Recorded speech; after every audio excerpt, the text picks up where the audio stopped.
ठाण्यामध्ये महापौर पदावरनं भाजपनं पुन्हा एकदा बॅनरबाजी केली आहे। ठाण्याचा विकास चप्पा चप्पा सर्वत्र दिसे फक्त भाजप असा या उल्लेख या बॅनरवर आहे। ठाण्यामधील खोपट जंक्शन इथं भाजपचे पदाधिकारी अलकेश कदम यांनी हे बॅनर्स लावलेले आहेत। या बॅनरमुळे ठाण्यातलं राजकीय वातावरण मात्र तापलेलं आहे। पाहूयात। ठाण्याचा विकास चप्पा चप्पा सर्वत्र फक्त भाजप।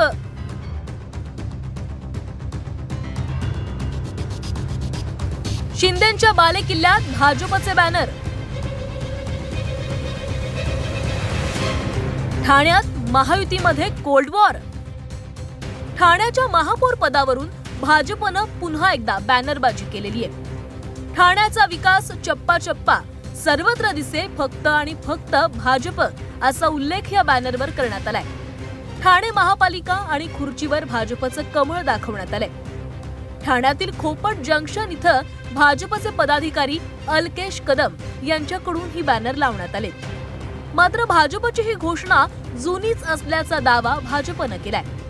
शिवसेनेकडूनही यावर हातचं राखूनच प्रतिक्रिया देण्यात आली आहे। तर मनसेनं मात्र महायुतीला थेट एकटं लढून दाखवण्याचं आव्हान दिलंय। चप्पा भाजप ही आमची फार जुनी घोषणा आहे। खरं म्हणजे जशी त्या काळामध्ये अगली बारी अटल बिहारी आणि नंतर मग प्रत्यक्षात अटल बिहारी वाजपेयी प्रधानमंत्री झाले, लाल किल्ल्यावरनं त्यांचं भाषण लोकांनी बघितलं आणि त्यामुळे चप्पा चप्पा भाजप म्हणजे 100% भाजप। संघटन शक्ती वाढवायला पाहिजे, गाव खेड्यापर्यंत पाड्यापर्यंत भाजप पोचली पाहिजे, शहरामध्ये गल्ली गोळापर्यंत भारतीय जनता पार्टीचा विचार आणि भारतीय जनता पार्टीचा कार्यकर्ता असला पाहिजे।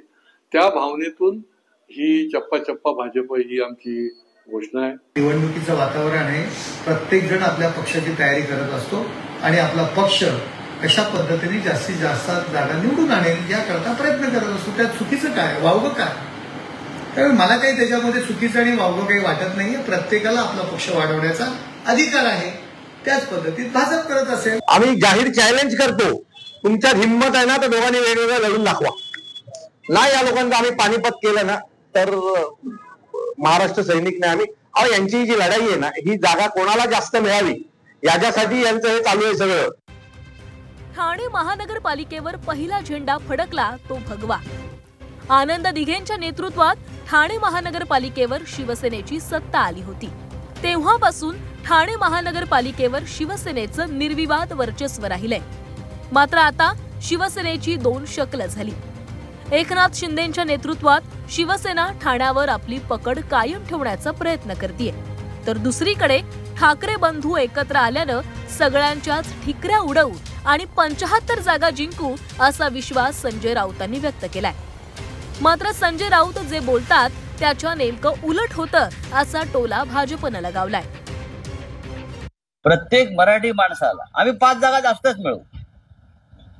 दोन ठाकरे काय करणार? दोन ठाकरे काय करणार? सगळ्यांच्या ठिकऱ्या उडवणार। तुम्ही म्हणाला ठाण्यात 75 तर मुंबईत किती? पहा ना तुम्ही, बघा ह्यांचा सगळा खेळ आता संपत आलेला आहे।